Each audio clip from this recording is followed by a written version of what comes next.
Welcome to go sisters trendy life channel. இன்னைக்கு நம்ம என்ன பண்ண போறோம்னா வாழைப்பூ 2 வாங்கியிருக்கேன். இன்னைக்கு ஈவினிங் ஸ்நாக்ஸுக்கு வாழைப்பூ வச்சு வடை போடலான்னு பிளான் பண்ணியிருக்கோம். நாங்கள் கடலைப்பருப்பு அதுக்கு 1/4 கிலோ ஊற வச்சுக்கலாம் ஃபஸ்ட்டு. அப்புறம் வாழைப்பூ க்ளீன் பண்ண ஸ்டார்ட் பண்ணிடலாம். இப்போ ஒவ்வொரு இதெல்லாம் பிரிக்க ஆரம்பிக்கலாம். வாழைப்பூவில் நிறையா ஹெல்த் பெனிஃபிட்ஸ் இருக்குது. ஆனால் அதை க்ளீன் பண்ணுறது கொஞ்சம் கஷ்டமான வேலை தான். ஸோ என்றைக்காவது ஒரு நாள் இப்படி ட்ரை பண்ணி பாருங்கள், ரொம்ப நல்லாயிருக்கும். இப்போது இந்த ஒவ்வொரு பூலையும் இந்த ஒன்றா எடுத்து க்ளீன் பண்ணணும். அப்படி க்ளீன் பண்ண போது நடுவில் வந்துட்டு ஒரு கொண்டை மாதிரி இருக்கும் நரம்பு, அதை எடுத்து நம்ம போட்டுடணும். ஏன்னா அது வந்துட்டு குக்காகவும் செய்யாது, அது கசப்பு தட்டும். பார்த்திங்களா, இந்த மாதிரி கொண்டை மாதிரி இருக்கிறத வந்துட்டு நம்ம எடுத்து போட்டுறணும் வெளியில். அதே மாதிரி ஒரு இதழ் மாதிரி ஒன்று இருக்கும், இந்த மாதிரி இருக்கிறதையும் நம்ம எடுத்து போட்டுறணும்.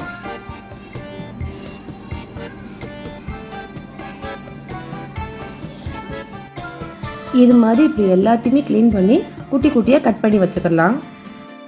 இப்போ 1/2 மணி நேரம் பக்கம் கடலைப்பருப்பு ஊறிடுச்சு. அதை ஒரு ஜாரில் போட்டு ஒன்றும் பாதியாக நல்லா அரைச்சி எடுத்துக்கலாம்.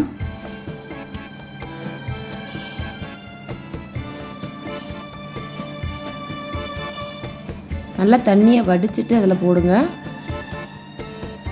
நல்லா கொஞ்சம் குறப்பாக அரைச்சி எடுத்துக்கலாம். நம்ம ரொம்ப நைஸாக நிறைய அரைக்கக்கூடாது.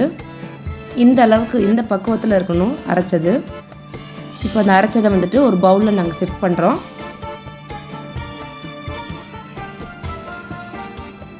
இப்போ இதை ஒரு பவுலில் மாற்றிக்கலாம். இப்போ ஒவ்வொரு ஐட்டமாக சேர்த்துக்கலாம். இதில்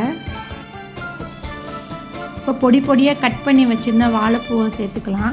1.5 வாழைப்பூ கிட்ட சேர்த்துருக்கோம். அப்போ தான் நல்லாயிருக்கும் டேஸ்ட்டு.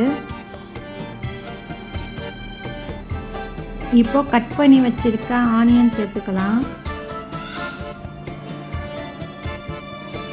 எங்கள் வீட்டில் சின்ன பசங்க இருக்கனால கொஞ்சமாக தான் பச்சை மிளகா குட்டி குட்டியாக சாப் பண்ணி போட்டிருக்கேன். கருவேப்பிலை கொஞ்சமாக போட்டிருக்கேன். அது கூட கொஞ்சமாக பெருங்காயம் சேர்த்துக்கலாம். ஏன்னா நம்ம பருப்பு சேர்த்துக்கனால பெருங்காயம் வந்துட்டு கட்டாயம் சேர்த்துக்கிறணும். கொஞ்சமாக சீரகம் போட்டுக்கலாம். தேவைக்கேற்ற மாதிரி சால்ட்டு போட்டுக்கலாம். இப்போ நல்லா இதை வந்துட்டு பிசைஞ்சு எடுத்துக்கலாம். சால்ட்டு நல்லா எல்லாத்துக்கூடையும் கோட்டாகிற மாதிரி நல்லா கலக்கி எடுத்துக்கலாம்.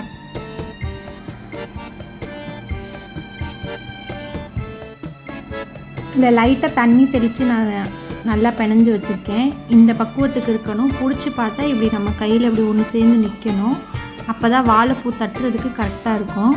இப்போ வாழைப்பூ வடை தட்டிக்கலாம். நம்ம பாருங்கள் எவ்வளோ அழகாக தட்ட வருது, பிரிஞ்சு வராமல். இதை தட்டி ஒரு பிளேட்டில் நான் ஃபுல்லாக எடுத்து வச்சிட்டேன்.